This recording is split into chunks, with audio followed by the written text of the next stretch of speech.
صباح الفل على الرجاله. فيديو النهارده في منتهى البساطه وجميل ومفيد، وانا قاعد على الترابيزه كده.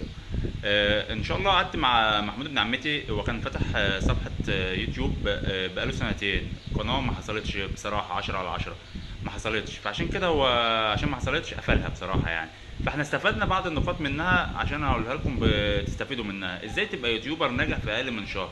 مع انه قفلها بس احنا استفدنا منها الحمد لله. كان عندنا 20 مشترك الحمد لله، واستفدنا كتير. فانا عايز افيدكم بالنصائح يعني الحمد لله. عندنا نوعين من الدخلات ما لهمش تالت.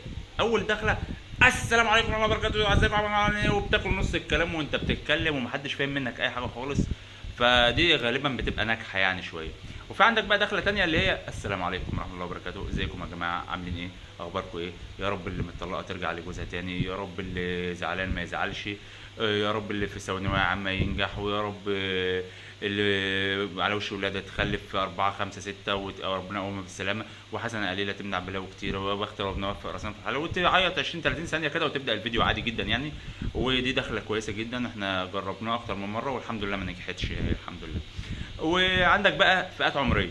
انت بتخاطب بقى فئات عمريه من اول ال 50 سنه فيما فوق. انت بتكتب لهم اي حاجه في اي حاجه واي عنوان في اي عنوان، هم هيصدقوه.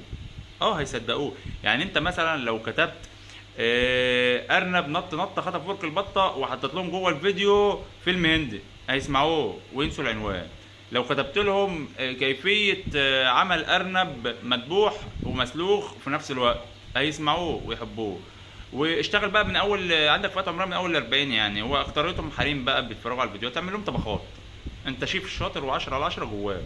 هو كده كده مش هيدوق الاكل يعني. وتكتب اي حاجه في اي حاجه: كيفيه عمل رز بسمتي مع فرخه نيه مع ارنب مسلوق، هيصدقوك 10 على 10 وزي الفل، والطعم جميل ولذيذ، وانت دقت قدامهم مع انه زي الزفت بس هتقول لهم جميل وزي الفل.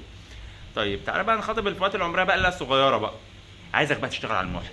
الناس دي في المحن ما اقولكش، ان البنات بتقوم والعيال بتقوم تحب نفسها في نفسها وهي قايمه من النوم، مع ان اصلا عليهم وشهم غضب ربنا، بس هم قايمين رومانسيين داخليا وخارجيا وعاطفيا ونفسيا وماديا زي الزفت.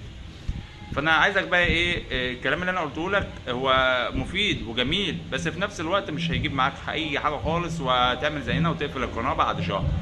بس انا عايزك تجتهد، تشتغل على نفسك، هتجتهد وتبقى زي الفل وعلى الله التسهيل.